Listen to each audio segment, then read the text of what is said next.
This is the incredible true story of Medal of Honor recipient, Vice Admiral James Stockdale. James Bond Stockdale was born on December 23, 1923, in the small town of Abingdon, Illinois. He was the son of Vernon and Mabel Stockdale, a family that taught him discipline, responsibility, and quiet strength from an early age. At school, young James stood out not just for his grades but his determination.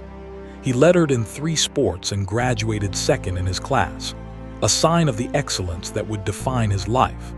After a short time at Monmouth College, Stockdale received an appointment to the United States Naval Academy, where he graduated in 1946 among a class of over 800 cadets. After graduation, Stockdale served as a gunnery officer aboard several destroyers, including the USS Carmack and USS Charles H. Roane. But destiny had other plans. In 1949, he was selected for flight training at Naval Air Station Pensacola, Florida, the birthplace of Navy pilots. Stockdale quickly earned his wings and developed a reputation as a disciplined, analytical, and fearless aviator. His skills took him to the prestigious U.S. Naval Test Pilot School, where only the best of the best trained. Between 1954 and 1957, Stockdale honed his mastery of aircraft systems before being sent to Stanford University to study international relations. That education would later shape his philosophical and mental resilience when the world around him collapsed. By 1964, as America's involvement in Southeast Asia grew, Commander Stockdale was leading Fighter Squadron 51 aboard the aircraft carrier USS Ticonderoga. Then came the event that would change everything, the Gulf of Tonkin incident. On August 2, 1964, the USS Maddox came under attack by North Vietnamese torpedo boats. Stockdale launched into the night skies in his F-8 Crusader to intercept. He strafed enemy boats with precision fire, helping drive them away.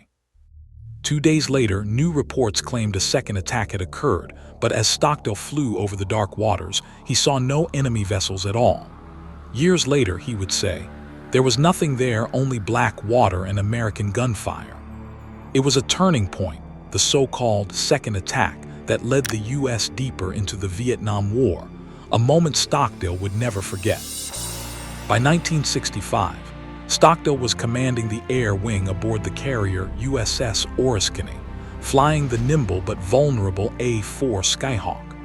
He led bombing missions over North Vietnam with precision and resolve. On September 9th, tragedy struck. While attacking a target near Than Hoa, his aircraft was hit, possibly by anti-aircraft fire or a malfunctioning weapon. He ejected at high speed, suffering a broken back, a dislocated knee, and multiple injuries before even hitting the ground. Captured almost immediately, Stockdale was beaten by an angry mob, dragged through the streets, and thrown into military custody. It was the beginning of 7.5 brutal years as a prisoner of war in the infamous Hanoi Hilton. Inside the prison, the conditions were unthinkable. Food was scarce, medical care non-existent, and torture a daily reality. Stockdale's captors tried to break him through isolation, pain, and humiliation, but he refused to cooperate. Drawing strength from Stoic philosophy, especially its core virtues of wisdom, courage, justice, and self-control, Stockdale became the spiritual leader of the American prisoners. He created a secret communication system using taps on the walls, helping his fellow POWs stay united. He taught them a code of conduct: never betray your comrades, never lose hope, and never allow the enemy to use you for propaganda. His defiance came at a terrible cost. He was beaten, starved, shackled for years, and even locked in solitary confinement for 4 long years. But even as his body broke, his will never did. At one point, the North Vietnamese planned to parade him before cameras to show a healthy and content prisoner.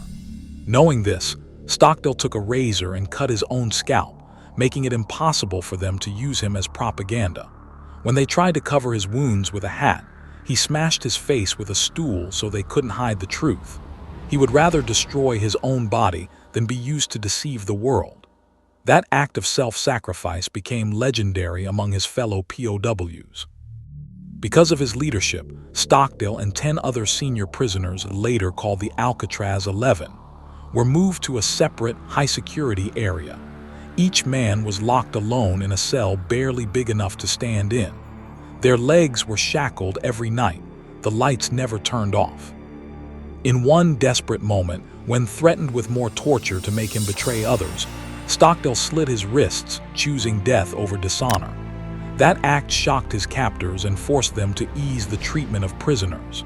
His courage, once again, saved lives. After 7 years and 7 months of captivity, Commander Stockdale and 590 other Americans were finally released in 1973 as part of Operation Homecoming. He had endured unimaginable suffering, but his spirit had never broken.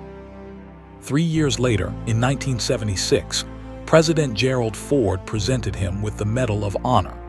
The citation praised his superb leadership, heroic courage, and inspiring devotion to duty, words that could hardly capture the magnitude of his sacrifice.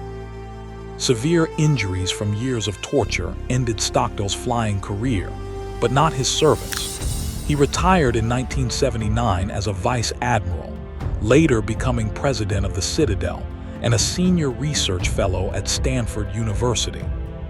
In 1992, he re-entered the public eye as Ross Perot's running mate in the U.S. presidential election, where his honesty and humility stood in stark contrast to political showmanship. Vice Admiral James Stockdale passed away on July 5, 2005, at the age of 81. He rests at the U.S. Naval Academy Cemetery in Annapolis, Maryland, surrounded by heroes who, like him, never surrendered. His legacy lives on in the philosophy he lived by, that true freedom begins with discipline, and that courage is not the absence of fear, but the refusal to be ruled by it. Thank you for joining us for this powerful story of courage, endurance, and honor.